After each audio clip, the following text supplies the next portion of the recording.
man, I hope the other guy looks worse than I do.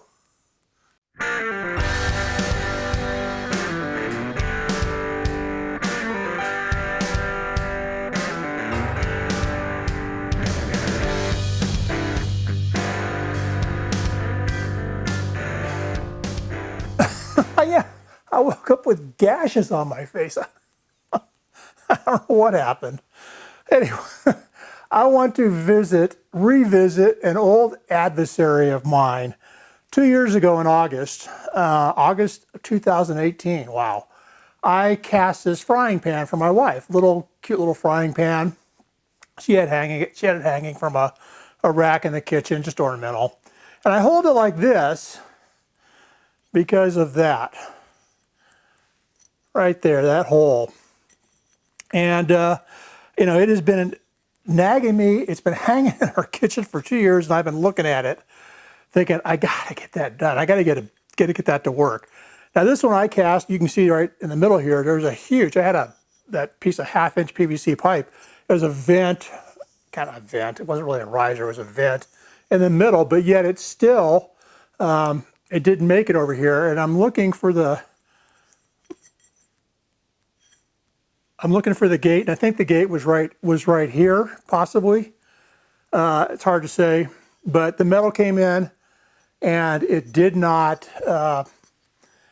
flow, and I have a feeling that it was a pressure thing. So we're going to recast this thing. I made a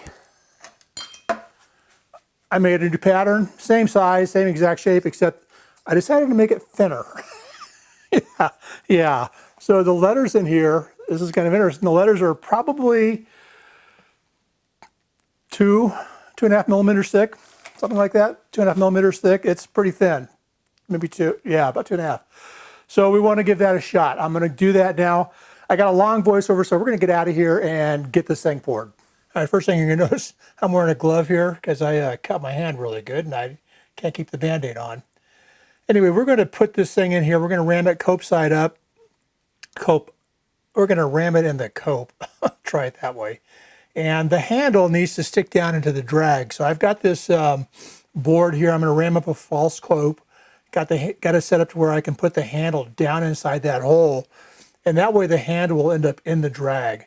I'm going to fill this bottomless hole with sand here, just as a mechanism to support that that handle, because otherwise it tends to flex a lot. And when I'm ramming up the mold for real, it's got to have support underneath it.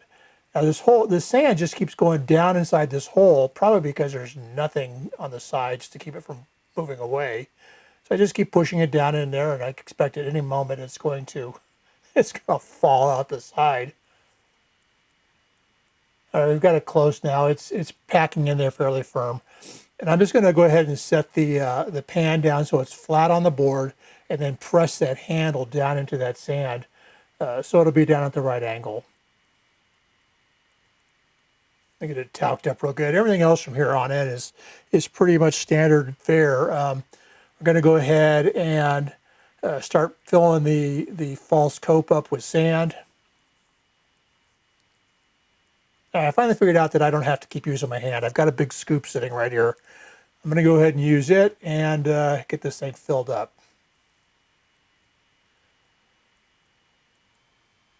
Now I want to ram this hard. I think I'm ramming it hard. We're going to find out that I didn't really ram it all that hard.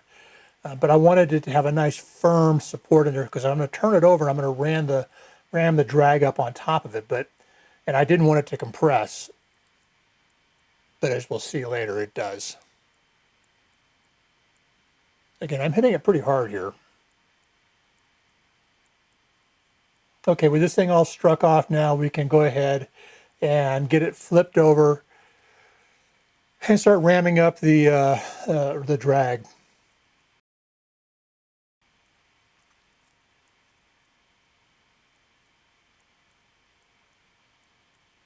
Just going to get this cleaned up now to get a nice mating surface for the cope, or actually for the drag. But you can see how soft this stuff is. I thought, man, I'm ramming it hard.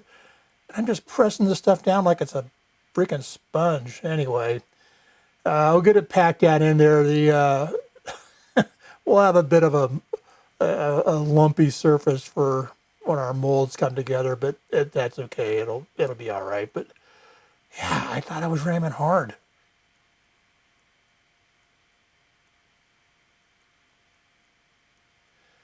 But you can see now that handle is supported from the bottom side. So now when I ram this copa or the drag up, that handle's not going to flex down because it's got a reasonably firm base of sand underneath it.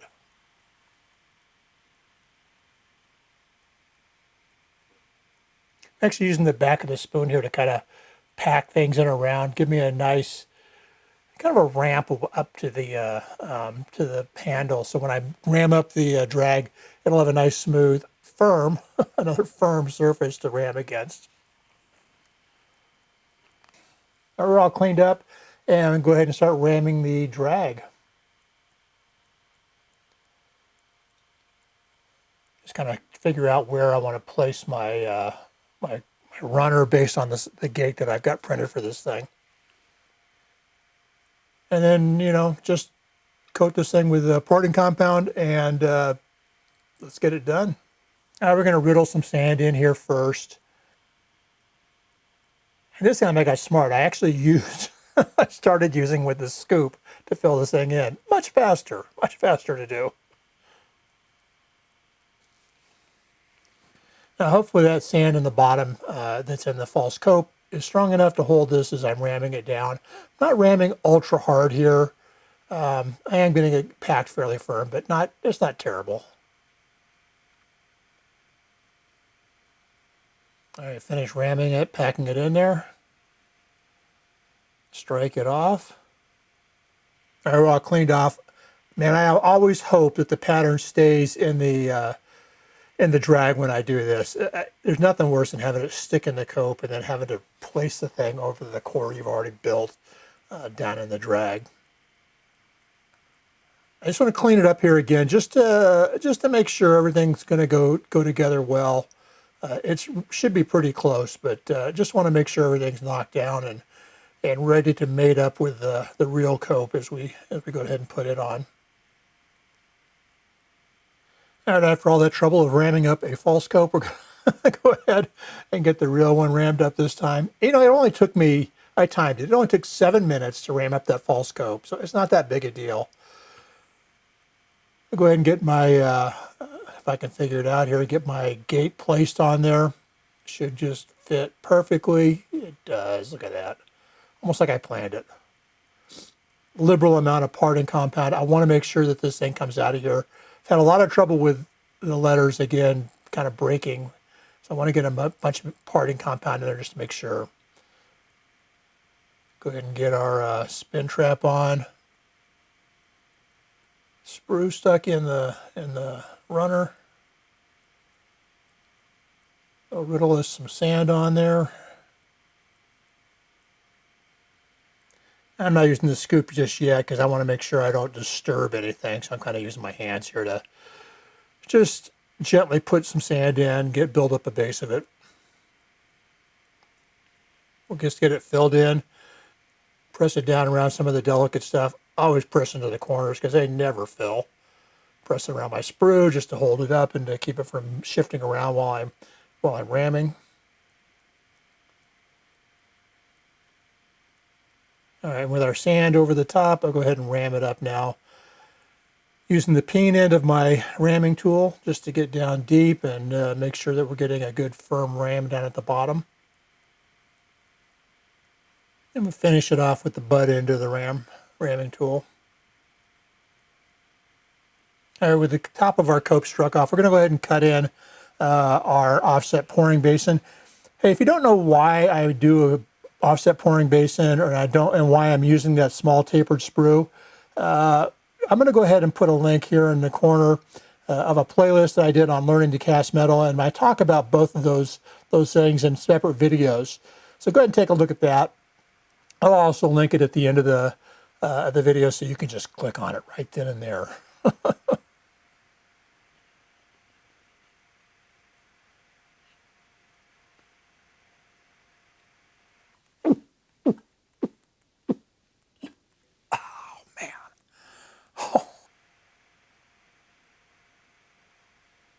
Go ahead and get our ridge cut in here. You know, I know a lot of people don't do this because they think it's a pain and they don't know how or whatever. It's really, you can see how quick it takes here. I mean, I can get this ridge cut in here and not really any more time than it takes to cut, just to cut a straight sprue through. It's not that big a deal. I use a straw to round off the back edge so we have a nice round edge for the metal to flow over, not a sharp one. Just trying to decrease turbulence in the pour. There it is, we're cut. We'll go ahead and clean it up with a soft brush here, and just make everything sure everything's nice and smooth. Don't want any sand breaking off and falling in. Now you notice I didn't cut any vents from the mold out to the edge like the scratch vents that we normally do. This one I'm going to go ahead and do these, I call them wire poke, because I'm poking some wire through the top. Just poking it right down, almost to the top of the mold. I got my finger there as a stop to make sure I don't go into the mold. But I want to go ahead and poke these vents in, just give the gas a place to go. I don't want to have any pressure building up inside this mold. I think that was what killed me the first time. And this is the only liberal thing about me. I got a liberal number of vents in there. All right, we'll get them opened up here and get the mold cleaned out, all the pieces out of here and get it cleaned out. Had a reasonably good release. You can see a little bit of sand there in the letters still. It's not going to be a problem. I would prefer it to be perfectly clean, obviously, but it's not. You can see the heart stayed with the cope there. You can see it in the handle, so that won't fill in with metal. We'll get our runner pulled out of here. Generally releases pretty clean just because it's got so much draft on it. Go ahead and get that gate pulled out of there. I hate when things fall. And again, we're just going to go ahead and clean up the edges there just to make sure we have a nice smooth surface for the metal to flow over, and also that I don't have any loose sand going into the mold.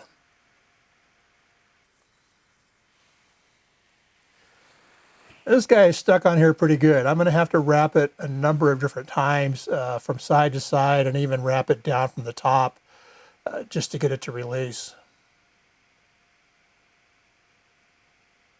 We're not looking for a bunch of movement here. We're just looking to get a little bit of movement, just enough to maybe compress that sand inside the core, that core that's in there, just to get it away from the sides and loosen up that tension to get it off. Go ahead and, like I say, wrap the top now just to try to break it away. For whatever reason, I guess a lot of surface tension there, but it was tough to get this thing off here.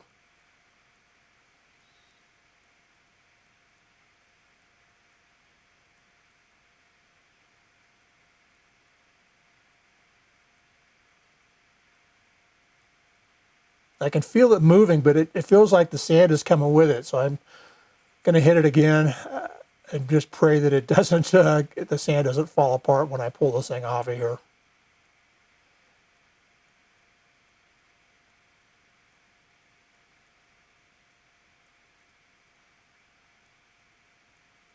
Nervous, but it's coming up. Like I say, it felt like the sand was coming with it. Turns out it wasn't. It was fine, but boy, it sure felt goofy when I was pulling it up. All right, we'll get this thing blown off. We'll do a trial close, blow it off again.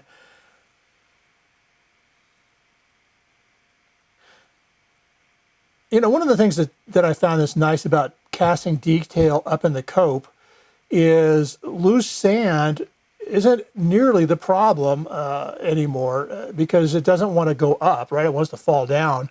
Now, if there's any loose sand in this pattern, it's going to go into the face of the frying pan, but it's not going to go on what's going to end up being the display side of the pan with the letters that are cut into it. All right, we did the trowel close. We closed it up. We just want to do just one more check to make sure anything that was in that cope it was going to fall. It already fell, and we're going to blown off the mold here and have a nice, clean, hopefully free mold that's free of loose sand.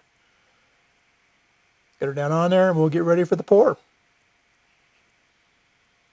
Okay, we're ready to pour. I am pouring right around, probably around 1325, 1330 probably degrees Fahrenheit. I don't know what that is in C. I'll put it on a list here. Big pour, but I kept the sprue full. Went crazy there. Anyway, we did keep the sprue full, which is the most important thing here. All right, the metal's cooled off a little bit here. Go ahead and open up and see what happens. That's kind of a good sign.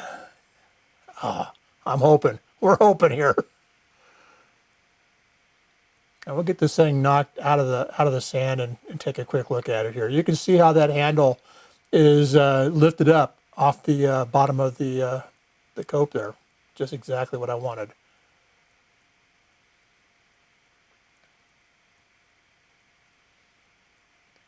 I learned this trick from those barefoot dudes over in India. I know you've seen their videos. Actually, it worked really well. I'll have to start doing more of this instead of trying to dig it off there. Just tap the runner and the sprue there, and the sand just falls off. Look at that. Nice and clean. All right, let me get this thing cleaned up, and I'll bring it back and show you. All right, well, I promised you the finished product. There it is. Painted in, my wife's favorite color, purple. It came out looking better than the first. Metal filled better. It just much better job. So I don't know, it could have been two things, right? It could have been temperature. I had no idea what the temperature is when I poured this thing. Had no way of really knowing, but it could have been too cold. This one I poured it about somewhere around, probably, I'm gonna guess 1330, 1325 Fahrenheit. It was 1330 when I pulled it out of the furnace. So it probably still pretty close to 1330. Could have been that. It could have been the way I vented this one with all those pokes that I did with the wire. Maybe it just vented better. Maybe it didn't need venting. I don't know. But I can replace the one with a hole with one without a hole here. So hopefully you guys enjoyed that. Hopefully maybe you learned something again. Who knows? I would ask you what you did on New Year's. Well, I can tell you what I did. I edited a video. Happy New Year's Day today on 2021. Good riddance to 2020. Yeah, you guys continue to be a blessing to somebody. Do something nice for somebody. Even if it's just send them a little note. Man, do something nice for somebody. Make them feel good. And you guys have a great day.